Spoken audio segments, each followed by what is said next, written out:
Assalamualaikum warahmatullahi wabarakatuh. Salam sejahtera. Apa khabar semuanya? Saya harap semua berada dalam keadaan sihat sejahtera dan terima kasih kerana memilih saluran bernama di platform digital dan anda sedang menonton program 360 yang bernama 360 yang mana kami akan mengupas segala yang berlaku minggu lepas dan apa yang diperkatakan oleh kaum ataupun meja-meja di bernama ini. Dan hari ini kita cukup bertuah kerana kita akan bersama dengan 3 orang wakil kita, seorang berada di over the sea dan seorang lagi ataupun 2 orang lagi juga berada di berdekatan dengannya dan seorang lagi turut berada di sekitar kawasan bernama ni lah. Okey, yang pertama saya perkenalkan Puan Masita Ahmad, koresponden Singapura yang akan bercakap tentang pilihan raya di Singapura. Assalamualaikum Puan Mas. Waalaikumsalam Luqman. Apa khabar kita, sihat Baik, Alhamdulillah. Dah 4 bulan tak keluar ni. tak keluar. Tapi nampak tenang, nampak bersedia untuk kita adakan perbincangan pada hari ini, itu pun dah kira memadai. Okey. Seterusnya Puan Nurbaizura Basri, Ketua Biro Johor. Mana dia? Okey. Assalamualaikum Puan Bai.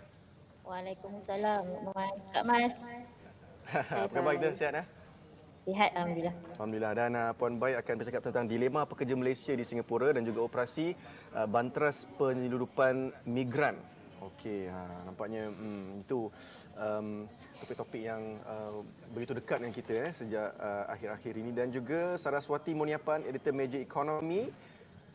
Hi Luqman, how are you? Hi Good to Saras, see you how back. are you? I'm good, thank you. Thank you for being here again. Okay, in Bernama Pleasure. 360.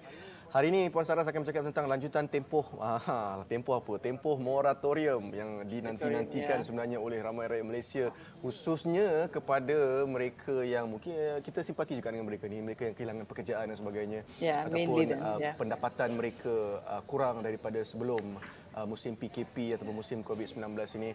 Jadi pada awal ni kita nak mulakan dengan Puan Mas lah, yang berada di Singapura berkenaan dengan pilihan raya Singapura. Ini kira-kira tinggal lagi, saya kira kurang 7 hari, kurang seminggu lagi sebelum kita nak ataupun rakyat Singapura akan memilih siapakah kerajaan baru mereka. Pada awal ni saya kira Puan Mas ada lebih banyak sebenarnya info berkenaan dengan pilihan raya di Singapura ni. Saya serahkan kepada Puan Mas. Silakan. Ya. Terima kasih Luqman. Sebelum saya mula, di Malaysia sendiri ada hint tak yang Singapura akan menjalankan pilihan raya? Pengumuman itu dibuat pada 23 Jun yang lalu. Mungkin saya tanya dulu soalan ni. Menjangkakan tak? Ada jangka memang tak jangka. Memang tak jangka. Okey, bagi saya kat sini ialah masa seperti juga macam kita bernama di sini The Straits Times lah. Mereka dah mula mengeluarkan hint-hint. Kami di kalangan media asing di sini menjangkakan 24 hari bulan Jun pengumuman akan dibuat. Jadi saya mengambil pada Jun 23 tu saya berada di kedai handphone membaiki skrin handphone saya telah rosak. Sedang saya uncle tu nak baiki skrin saya, mesej masuk mengatakan Perdana Menteri Singapura Lee Hsien Loong akan membuat satu pengumuman, tapi tidak dimaklumkan pengumuman berkaitan perkara. Dan kami agak itulah pengumumannya. Saya agak tinggi jerit sedikitlah kepada uncle tu. Uncle, fix my phone quickly. Dia kata, why? Election. And you know what? The uncle put the final screen lah, the screen protector terbalik. I lari kat office, nasib baik just 800 meter from my office. I tengok kenapa kamera I tak boleh nampak I ni. Rupanya dia cover sebab skrin tu terbalik. Okeylah, itu kisahnya pada Jun 23 tu. Ya betul Luqman, Singapura pada Jun 23 Perdana Menteri Singapura Lee Hsien Loong telah pada awalnya step dia lah menasihatkan pada pengumuman tersebut melalui siaran Facebook secara live, telah menggunakan kenyataan lah beliau sudah menasihatkan Presiden Singapura Madam Halimah Yaakob untuk membubarkan parlimen. Jadi tidak lama selepas itu keluar pula satu kenyataan mengatakan Presiden Halimah bersetuju untuk membubarkan Parlimen Singapura. Jadi pilihan raya umum ditetapkan pada Julai 10 Julai nanti dan penamaan calon sudah pun berlangsung pada 30 Jun. Jadi ketika hari pembubaran tersebut, PMD secara langsungnya berkata negara Republik itu boleh menjalankan pilihan raya yang teratur dan selamat berikutan situasi COVID di Republik ini sudah agak stabil. Kata beliau pilihan raya umum itu akan membuka laluan serta memberikan mandat kepada kerajaan baru selepas pilihan raya itu nantilah. Okey, Puan Mas. Untuk ya. Puan Mas, saya okey, maknanya kita boleh bagi kepada dua ni pilihan raya di Singapura pertama, yang kedua isu COVID-19. Mungkin kita tinggal seketika isu pilihan raya ni. Bagaimana agaknya suasana COVID-19 ni, tambah pula Singapura nak buat pilihan raya. Jadi mungkin ada sedikit pergelutan di situlah antara biasalah buat pilihan raya mestilah orang ramai-ramai akan berkumpul kan untuk memilih siapa kerajaan mereka. Bagaimana komen Puan Mas? Soalan ni pernah juga dituara kepada saya pada platform sebelum ni lah. Okay. Secara peribadi saya yakin mereka boleh lakukannya. Okey, jika kita imbas ke belakang bermula pada bulan April, Singapura telah pun melakukan circuit breaker ataupun memutus rantaian selama 8 minggu. Boleh saya katakan berjaya kerana di samping kes-kes di asrama pekerja yang agak sekarang pun sudah mencecah 40,000 kes hanya di asrama pekerja, tetapi di kalangan komuniti sangat rendah, belum pun mencecah 2,000 yang melibatkan rakyat Singapura sendiri untuk golongan itulah, dan kes import tak mencecah pun 600 orang. Jadi kalau ditanya secara peribadi mereka boleh lakukannya lah. Dan selepas 8 minggu itu Singapura sudah memasuki fasa pertama membuka ekonomi mereka, kira-kira dalam 70% membuka ekonomi dan aktiviti sosial selama 16 hari. Mereka tidak ambil lama. Dalam tempoh tersebut pun kes-kes di asrama masih ada di asrama pekerja asing dan di kalangan komuniti, tapi memang agak terkawal. Dan pada selepas 16 hari mereka membuka pula pada fasa kedua. Hinggalah minggu ini kira minggu kedua lah pembukaan fasa kedua ekonomi dan aktiviti sosial mereka yang boleh dikatakan hampir 100% sudah dibuka lah. Tetapi masa yang sama social distancing semua tu masih berlangsung seperti biasa. Berlangsung. Ya. Okay. Dan mungkin Luqman juga maklum bahawa di sini pemakaian topi muka adalah wajib, mandatory. Jika tak memakainya $1,000 siap dalam poket. Okey. Mereka ada kita panggil social distancing ambassador. Mereka ni akan sentiasa ada memakai baju merah ataupun kelabu. Okey, itu satu langkah yang digunakan oleh kerajaan Singapura sebenarnya untuk mengekang pandemik COVID-19 ni. Media macam mana? Media pun perlu melakukan perkara yang sama ke? Ya, betul. Sehingga sekarang kami masih lagi kalau press conference tu masih virtual. Tak ada physical press conference lagi.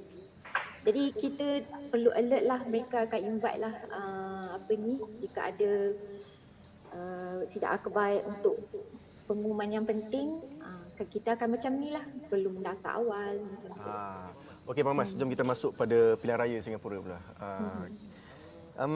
PAP Parti Tindakan Rakyat bertanding di semua 93 kerusi untuk mengekalkan kuasanya di Singapura. Jadi dan dicabar pula oleh parti-parti lain yang bertanding dalam pilihan raya ini. Jadi bagaimana kempen-kempen yang sedang hangat berlaku di Singapura pada ketika ini? Semuanya virtual, Luqman. Okey. Mereka juga diberikan airtime mengikut bilangan calon yang mereka hantar. Jika mereka 6 orang atau lebih, mereka akan mendapat airtime lah di national TV channel. Hari ini adalah hari ketiga political party dan candidates akan appear di national TV lah. Di samping itu mereka akan memang leverage heavily on Facebook masing-masing lah. Dan saya boleh katakan hampir ke semua parti politik yang bertanding tu saya mengikuti mereka melalui WhatsApp jugalah, alert kan dia orang. Kebanyakan tempat yang mereka tunjuk ialah hawker center, jumpa public. Okey, mungkin ya Luqman. Okey.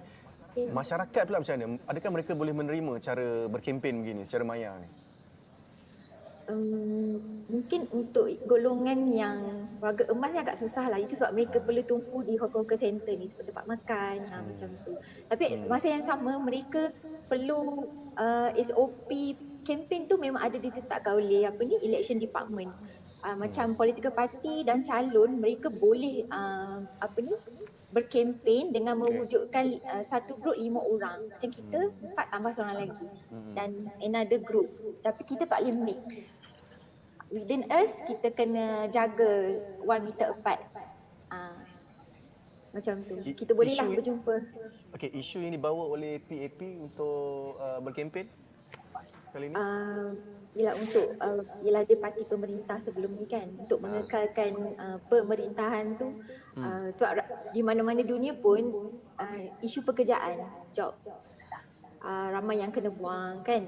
Jadi itu perkara utamalah kalau ikutkan pada Menteri Luar Vivian Balakrishnan masa debate terbuka antara beliau dan PAP dan parti-parti yang lain. Dia menekankan 3 kali jobs. Itu yang dibawakan oleh PAP dalam isu untuk berkempen kali ini. Okey. Saya buka kita punya perbincangan ni kepada Puan Bai dan juga Saras untuk kalau ada soalan tanyakan kepada Puan Mas, silakan. Saya buka. No, I just wanted to know about the campaigning, how they do. But she just explained about it.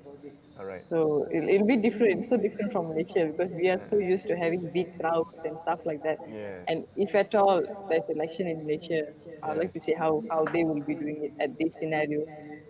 So that's the thing. During the June 30th, my first experience for election is my early days of working in Bernama, I think, just for nomination. Then I can saw all the flags of Barisan Nasional and everything. Here, I arrived at the nomination center, like nothing. No, there's no flag, PAP flag, nothing. It's actually they have to crowds. The supporters cannot come actually. That's the rules lah, for campaigning rules, part of the campaigning rules. But that's the situation lah. Not even a flag. Must be a completely different experience. Macam Kak Mas rasa adakah nanti election Singapura ni akan menjadi kata orang contoh sebab dia antara pilihan raya terawal yang berlaku sewaktu COVID. Mungkin dia juga akan dilihat sebagai benchmark kan untuk negara ASEAN contohnya, dan mungkin Malaysia kita tahu kan. Mungkin juga saya menyimpan semua SOP yang dikongsi kepada media. Mungkin jika mahu dibuat reference bolehlah. Tapi pada semalam Multi Task Force untuk COVID-19 mereka mengakui mereka merujuk kepada South Korea sebenarnya untuk menjalankan pilihan raya di Singapura lah, dan pada masa sama mereka menambah baiklah bersesuaian dengan rakyat mereka sendiri. Okey, mungkin kita juga boleh merujuk. Okey, betul. Maknanya dia berlaku serentak sebenarnya, hampir serentak lah di Malaysia PRK Cini kan. Di Singapura general election. Bagaimana Puan Mas melihat antara mungkin perbezaan, persamaan yang boleh kita bincangkan bersama?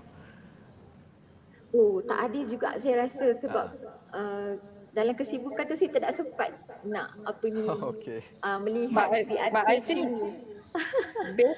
based on her description and looking at our by-election ni, I think it's vast different because we still see crowd, the supporters are still going.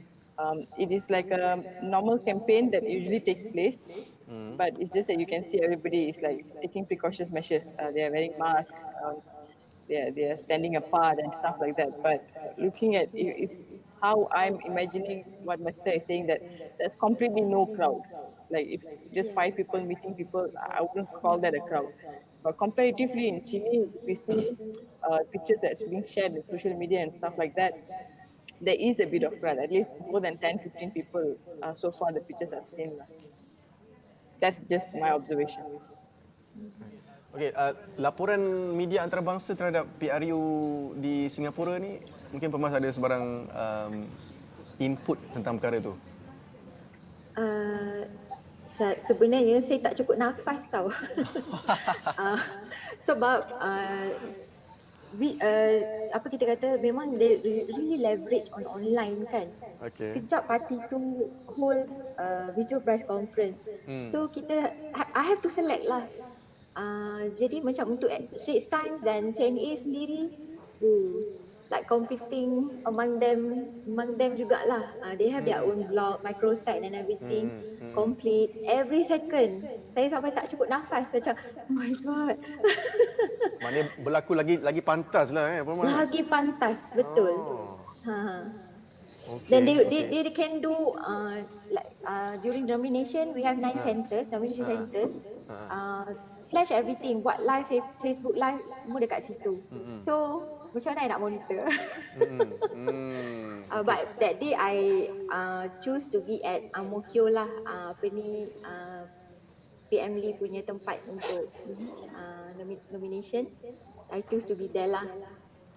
Okey, proses pengundian adakah masih dilakukan secara konvensional ataupun dilakukan secara online? Pengundian. Pengundian. Tidak, masih manual. Itu pun lagi, kita ada tanyalah ketika election department punya apa ni.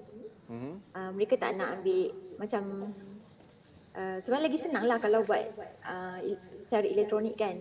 Yes. Tak perlu nak queue and everything. Tapi mereka ambil kira yang warga emas ni. Okey, baik. Terima kasih banyak kepada Puan Masita Ahmad, koresponden kita di Singapura, memfokuskan kepada pilihan raya Singapura, tambah-tambah lagi pada musim COVID-19 ini. Bak kata Puan Baizura tadi, mungkin ini adalah mungkin menjadikan contoh jugalah kepada negara-negara lain untuk menghadapi pilihan raya dalam negara mereka. Okey. Kita beralih kepada Puan Baizura pula, Puan Nur Baizura Basri, Ketua Biro Johor, yang akan bercakap tentang dilema pekerja Malaysia di Singapura dan operasi banteras penyeludupan migran. Semalam Pembai adalah dilaporkan ada kes besar yang melibatkan penyeludupan migran di Johor. Okay.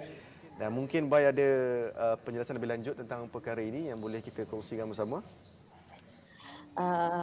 Terima kasih Luqman. Semalam saya berpeluang ke Mahkamah Kota Tinggi untuk membuat liputan mengenai pendakwaan 51 individu yang terlibat dengan penyeludupan migran asing. Apa bezanya kali ini pendakwaannya ialah sebelum ni kalau kita lihat migran asing yang sering didakwa di bawah Atik SOM. Tetapi kali ini merupakan satu rangkaian sindiket penyeludupan pertama kali dalam sejarah didakwa di bawah jenayah terancang. 51 individu ni terdiri daripada warga tempatan, warga asing yang mereka ini ditangkap secara berterusan. Dan mereka ini dikenali sebagai geng potong dan dipercayai aktif dalam penyeludupan migran di daerah Kota Tinggi bermula tahun 2014.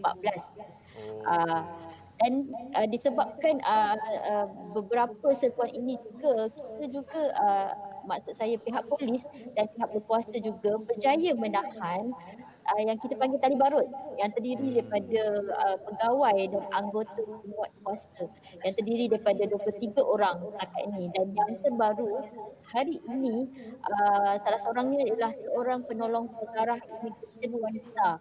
Maksudnya dia adalah pegawai kanan yang paling tinggi yang tertangkap yang dipercayai terlibat dalam sindiket migran ini.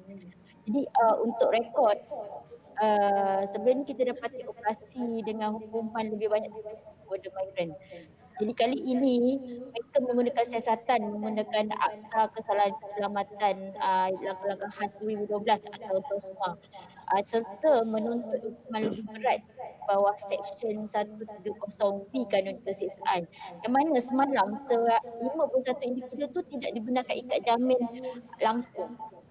Jadi mereka akan ada tarikh sebutannya itu pada 27 Ogos untuk seterusnya. Jadi ini adalah kejayaan pihak polis dan agensi-agensi penguatkuasa yang terlibat dalam operasi Pantai Selatan dan operasi Genting, yang kita tahu pada mulanya untuk mengawal sempadan daripada diceroboh migran ketika pelaksanaan Perintah Kawalan Pergerakan. Mereka takut dengan migran haram ini akan adanya penularan wabak COVID secara besar-besaran. Ya. Jadi itu sebab ada operasi Pantai Selatan dan operasi Genting ni. Tapi saya secara peribadi nak puji kepimpinan Ketua Polis Johor Datuk Ayub Han Maidin PC dan pasukannya. Kita tahu kepimpinan Datuk Ayub Han dia tak asing lagi dengan ketegasan dan kepakaran dalam membatras aktiviti keganasan. Sedia beliau Ketua Penolong Pengarah Bahagian Anti Pengganas Cawangan Khas Bukit Aman. Jadi saya rasa dengan ketegasan beliau dan serta kepakaran mereka ketika mengatasi Daesh dan IS dulu, turut membantu dalam operasi ini sehingga tertangkapnya juga tali barut, iaitu yang pegawai dan anggota penguatkuasa. Okey. Menarik. Saya terlopong sekejap mendengar apa yang Puan Bai ceritakan tu kan. Saya pun agak pelik jugalah kenapa Johor menjadi lokasi pilihan untuk migran masuk ke dalam negara kita. Adakah kerana kurang ketat dia punya kawalan ke ada sebab lain? Okey, satu saya boleh cakap pasal lokasi Johor yang sebenarnya berdekatan dengan pulau-pulau di Indonesia, dan dia keadaan lokasi dekat, jadi kadang-kala membolehkan mereka masuk menerusi berpancung mungkin dalam 45 minit dan sejam. Jadi kita juga ada kekurangan dari segi bot-bot kecil untuk mengejar bot-bot pintas ni. Untuk pengetahuan Lokman, kami di Biro Johor selalu on standby setiap kali musim sebelum raya atau selepas raya. Sebab apa? Akan ada selalu terjadi bot pancung yang terbalik. Oh, Mereka membawa keluar waktu sebelum raya, mereka nak balik kerana sambut hari raya. Jadi terbalik. Jadi ada tu sehingga ada nyawa yang terkorban, dan bilangan mereka sangat ramai. Sepanjang saya bekerja di Johor sepanjang 6 tahun, ada satu kes ada seorang wanita yang sebenarnya syarat mengandung okey. 9 bulan. Allah. Dan ketika tunggu ramah, suaminya di pusat tahanan di di kawasan immigration, suaminya tak tahan sebab menunggu kelahiran anak, tetapi isteri dan anak dalam kandungan terkorban kerana pancung yang mereka naik itu terbalik. Dan saya rasa itu dah 4 tahun lepas, tapi saya masih ingat sebab saya yang edit story tu. Jadi mereka ni sanggup masuk ke Malaysia dengan menggadai nyawa. Jadi walaupun dengan penguatkuasaan sekalipun, kita dapati setiap tahun, setiap masa ada je laluan kos yang baru yang dibuka. Bila pihak berkuasa ke sini, mereka ke sana. Bila mereka pihak berkuasa ke sana, mereka ke sini. Jadi itu sebab saya rasa kali ni, pendakwaan kali ni cuba memutuskan rantaian kehidupan migran.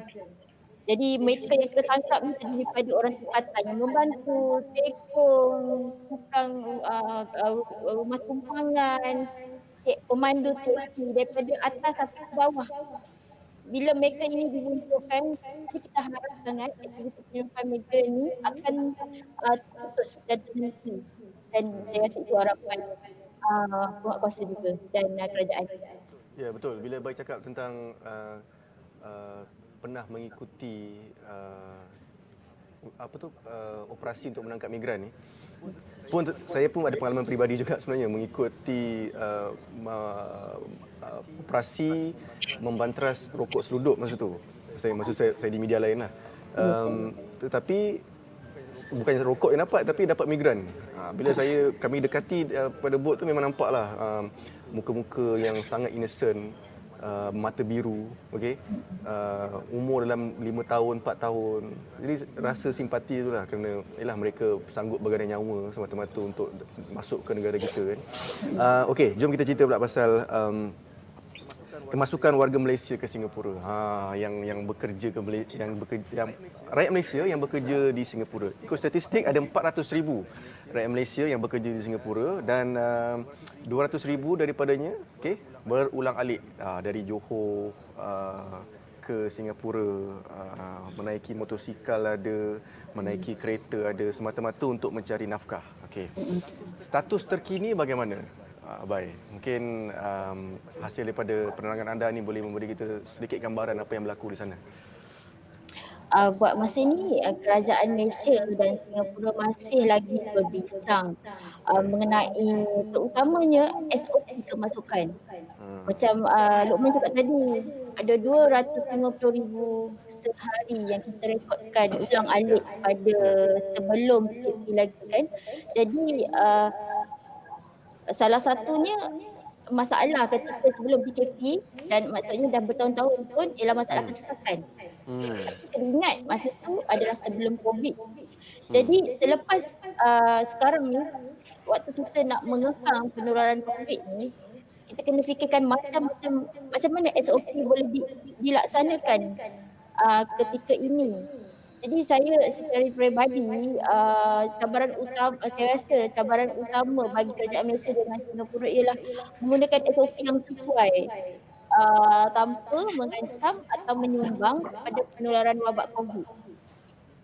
Jadi bila kita lihat dekat mereka beratur kat immigration, kena ada social distancing.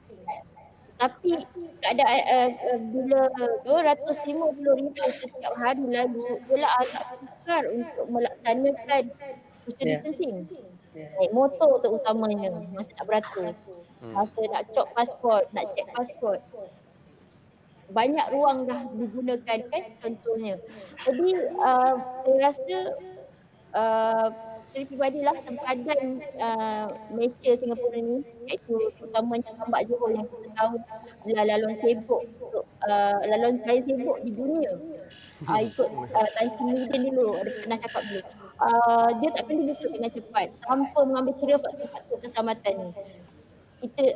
Saya juga rasalah, Kak Mas boleh cerita kalau tak betul, saya rasa Waktu Pilihan Raya pun akan ambil sedikit masa perbincangan ini. Maksudnya saya pun tak pasti bila perbincangan itu akan selesai, tapi kemungkinan mungkin ada sedikit kelewatan sedikit sebab dia nak settlekan Pilihan Raya Singapura selepas 10 Julai. Tapi ini saya secara peribadi, dan kita juga tak tahu status kerajaan Malaysia dan Singapura ni macam mana. Tapi saya rasa benda yang paling penting ialah SOP tu.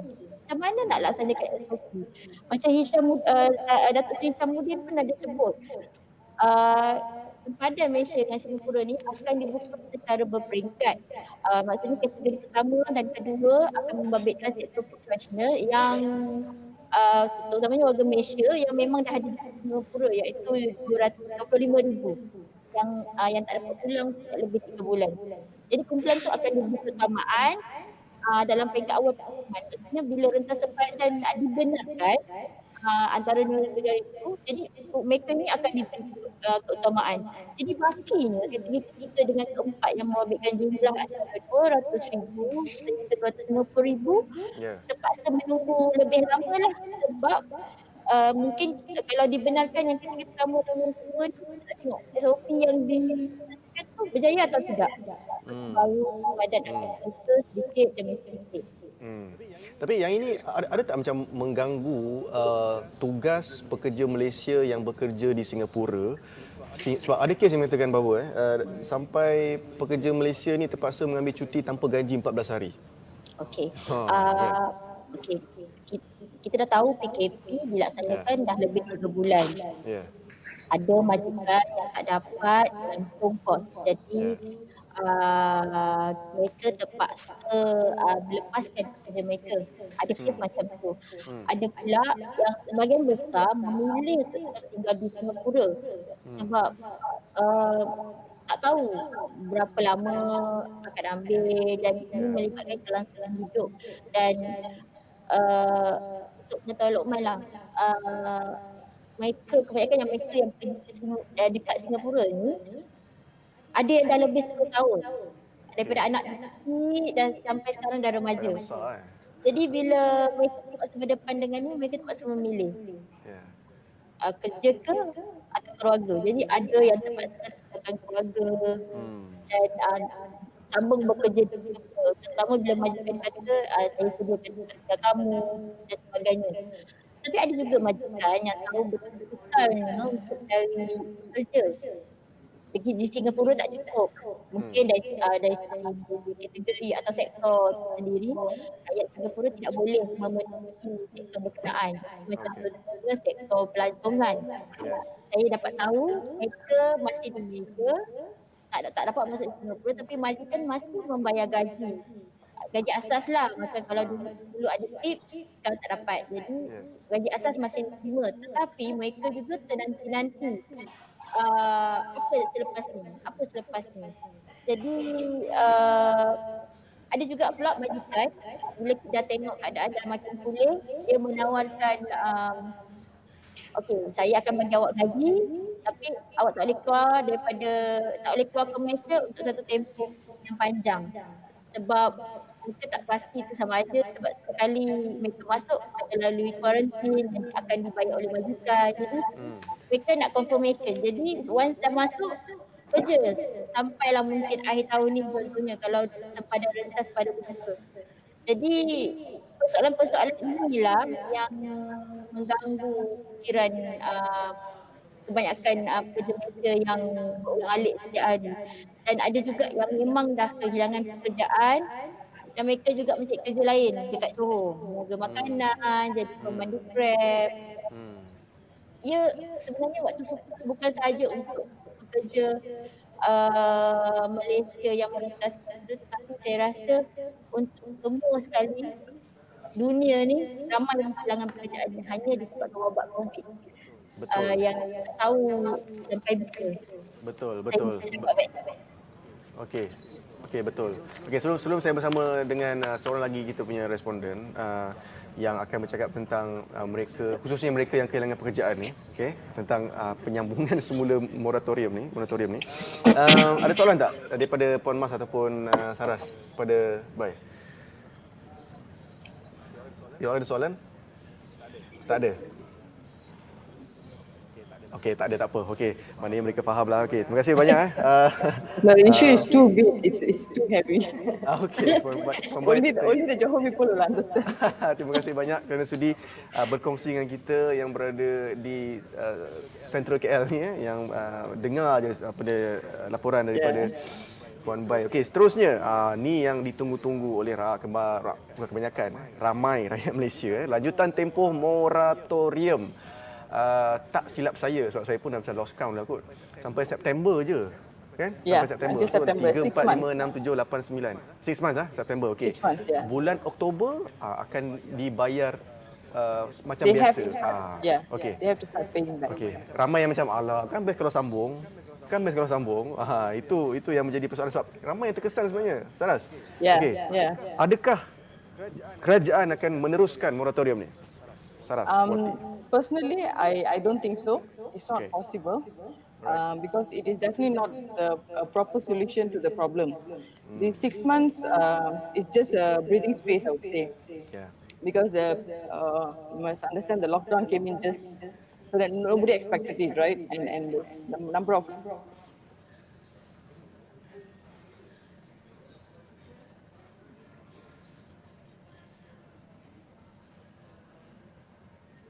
Okey, sekejap. Nampaknya Puan Saras ada sedikit masalah teknikal. Tak apa, kita biarkan dia beku kejap situ. Mungkin kita berdua boleh So this is just a temporary. Okey, tak apa. Kita okey, saya tadi ada soalan sebenarnya kepada Bai tentang Tambak Johor dengan link kedua tu mana yang lagi sibuk sebenarnya? Dah semestinya Tambak Johor. Okey. Walaupun Tambak Johor tu sebenarnya jalan kaki lagi dekat, tapi tetap tak boleh. Tapi tetap sibuk Tambak Johor. Tetap sibuk. Okey, nampaknya Puan Saras is back. Saras, we miss you. Okay, please continue. Carry on. Okay, yeah. So, well, I would say that it's a temporary measure. Most of the countries, I think I can cross-check with Singapore because they also had this measure.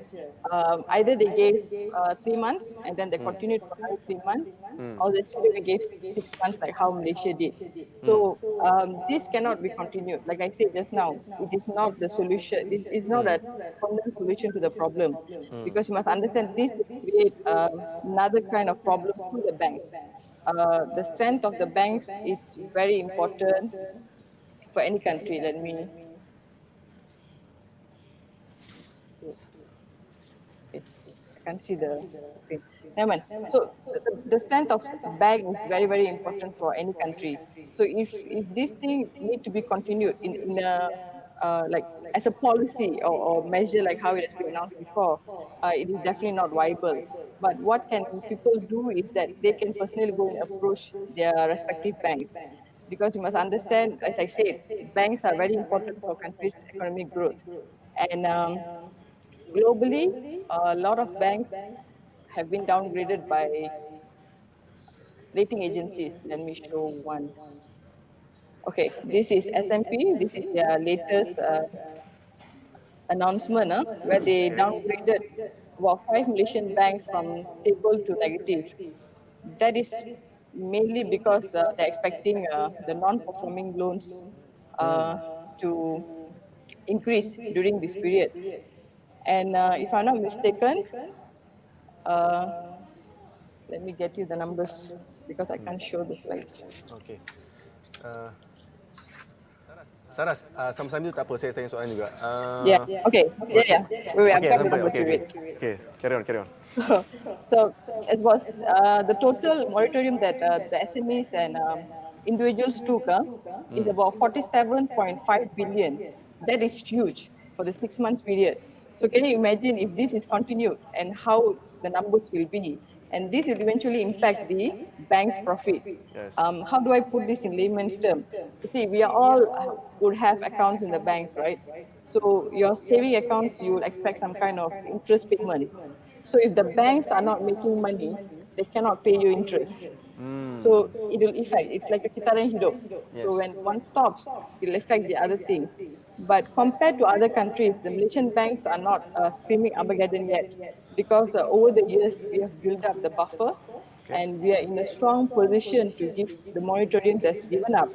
But I think if people want it to be extended to more than 6 months, then they will definitely be screaming Armageddon. So it is not possible, it's not viable, and necessary actions has to be taken by the SMEs. Yes, we do feel for them, but like I said, my point here is that it is not a permanent solution to the problem.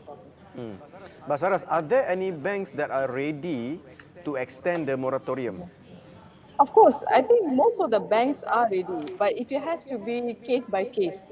That's what I'm telling that these people who, I'm sorry for those who have lost their job, or there are some SMEs, despite all the help, who probably cannot restart their businesses. They can always go and approach their respective banks. And if solutions with their respective banks is not possible, we have this agency, they have been in existence for a very long time. Agency Counselling and Pengurusan Credit, or the Credit AKPK. Counselling and Debt Management Agency, which is under Bank Negara. So they can always approach these bodies, and they call this as RNR, restructure and reschedule. All right. So reschedule is to ensure that they can continue to be in the business, right? And there's two ways.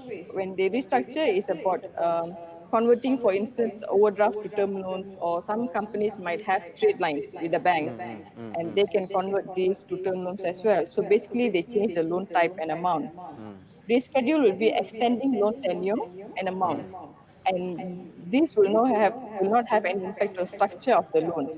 But for any of these to take place, the individuals and SMEs have to approach the banks now.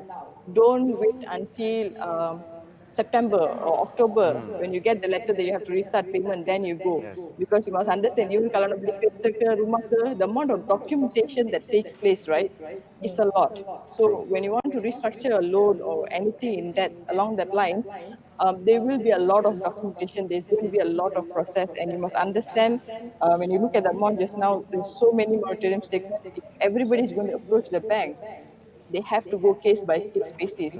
So if you start doing it now, by October, you'll probably have a clear perspective of whether your loan can be restructured or rescheduled, or if both is not applicable, and how you're going to avoid it. So you have the time frame. That's why I think Bank Negara, even the Ministry of Finance, have already started saying that please go and do it now. Don't wait until the last minute. Okay, Saras, if I'm not mistaken, I heard you mention about non-performing loan. Yeah. Betul tak? Yes. Kan, non-performing loan. Yeah. Boleh tak you explain further So on this? non-performing loan is when people don't pay. The moratorium is different because this is Okay. given. So non-performing loan is like memang even without COVID or any pandemic, you don't pay. So these things, the moratorium will not be seen as NPL yet because it's provided, but the banks will have to make respective provisions. People can correct me if I'm wrong, but they have to make provisions because that is the accounting type. Remember, recently there was also issue about interest payment and stuff like that. All that falls under the way the accounting is being done. So when they go into RNR, which is reschedule or reschedule and restructure, that will not affect your credit rating. Okay. But Okay. if you have always if you have always had a non-performing loan issue with or without pandemic, then of course chances of you getting RNR from the banks will be difficult. And I think the best solution would be to go to AKPT instead. Oh, okay. But Saras, I want to add another R there, refinance. Okay. Okay. Do you think that is a good way for I think the rakyat refinance to will, refinance is will be restructuring or either, no, it will be under reschedule because it is like extending the tenure, or sometimes people say, people usually do refinancing is like unless for houses, right?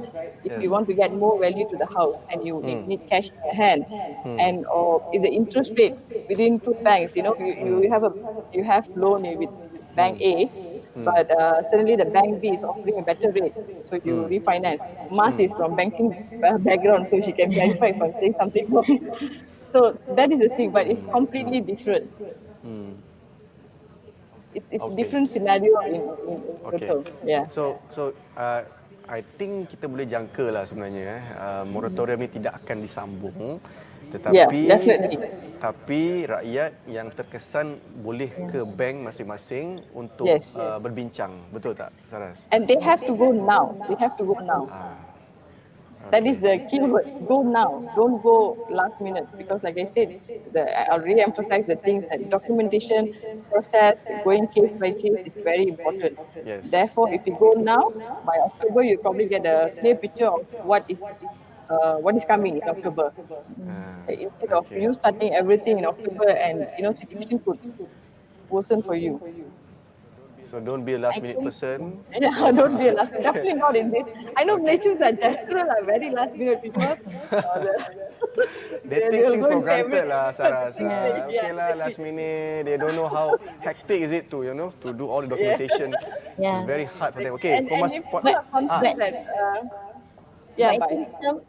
But I think some of the banks are currently identifying their customers who actually receive the moratorium to check whether there are some who are actually affected in terms of employment. Yeah, I mean, like I said, Job. yeah, Ah, employment, some businesses until now cannot start, right? yeah, So that kind of things, I think, I'm sure the banks will be flexible in that sense. yes, yes. But how many people can they help? That is a question mark. It's 47 billion, yeah, Yes. and a majority of the moratorium was taken by individuals and not the SMEs. Yes, yes. So that is a big question here. So I conf- have all the banks actually announced yang some of them will actually extend moratorium for those yang targeted punya customer ataupun No, I don't certain think so. banks They're je? coming, they're offering the people to come and see them. Okay. Okay. But I don't think so. It's the other way around. I'm sure banks want people to pay up. But I must confess, I also take the moratorium lah kan. Okay. So benda-benda macam ni, it helps our financial So juga. it's good. It's good Kan? because Kan? it gives cash in your hand, right? Betul. For rainy days. Correct. But don't get me wrong, but I've also come across people who take the money for house renovation. That Oh my. and they proudly put in their social media and stuff like that. And I go like, They're very it's proud of not it lah. the time, yeah. You're misusing the fund. You can take and you keep the Okay. money for rainy days, but Yes. priorities should be right. So that kind of things. And personally, I feel like if you have a fixed income, like for civil servants, we still have the job, and I think you should pay up. And depending, right? Sometimes the loans are different type of loan. Every banks will have a different type of loan and all these things. But in general, we can say that some loans are tied to the overnight policy rate. Some loans, the interest rate will be fixed. So if you have a loan which is tied to the overnight policy rate, therefore it is the best time to pay because your interest will be lower.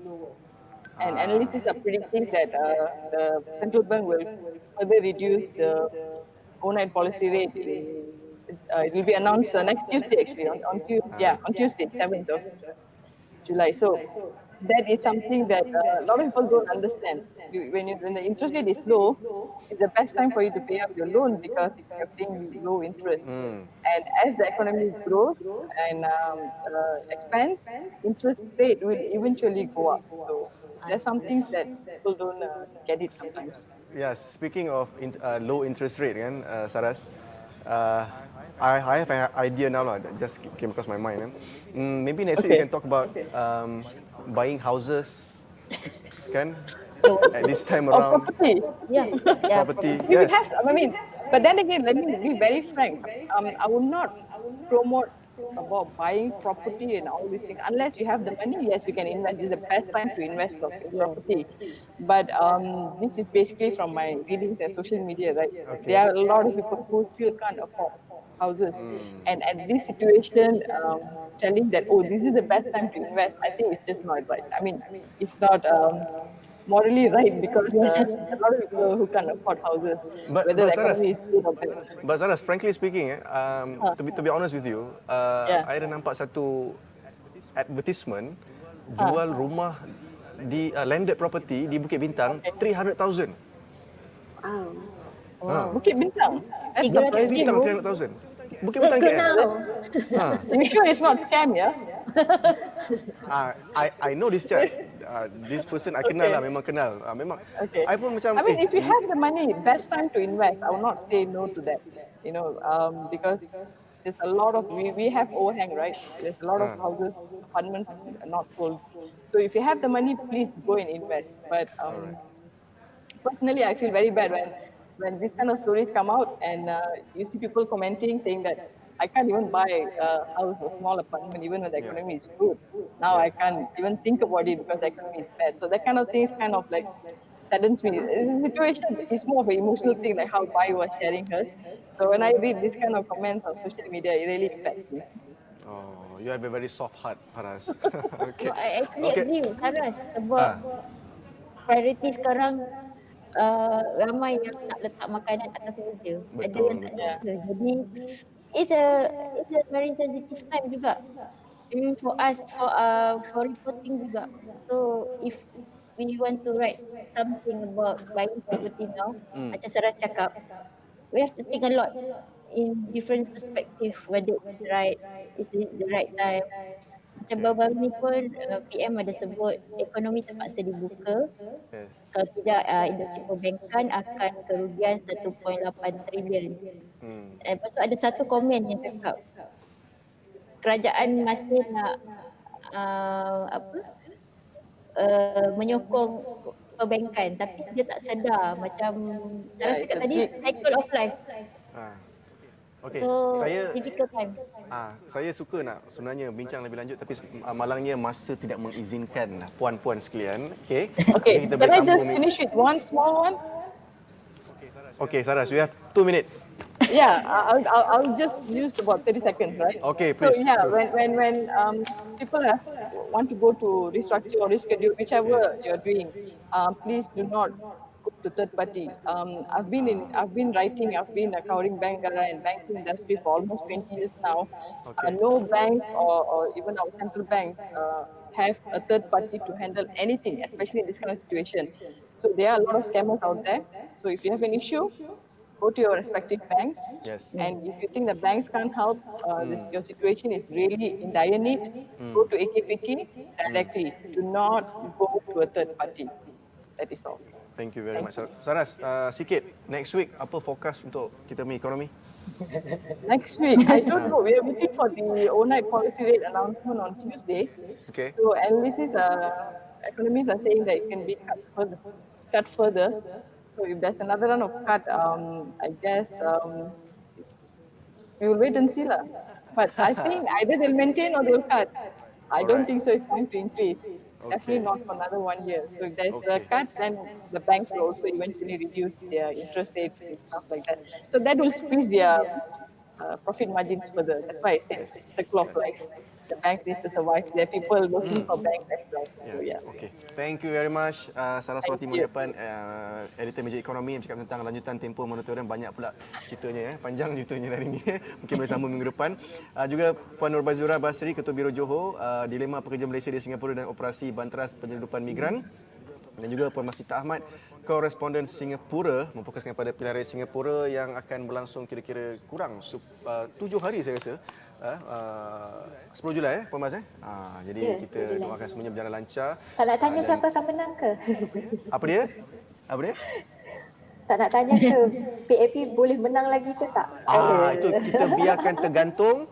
Mungkin minggu depan kita akan bincangkan tentang perkara ini. Okey. Terima kasih semua. Assalamualaikum. Terima kasih. Thank you. Bye. Okay, Bye. sama. Bye. Bye. Bye. Okey. Baik, itu dia semangat tetamu-tetamu kita dalam program bernama 360. Jadi terima kasih kerana menonton. Anda juga kalau ada sebarang komen, anda boleh komen di ruangan-ruangan yang telah pun disediakan di bawah visual ini dan kita akan memperbaiki dari semasa ke semasa. Terima kasih. Saya Luqman Hakim Abdul Malik signing off. Bye bye.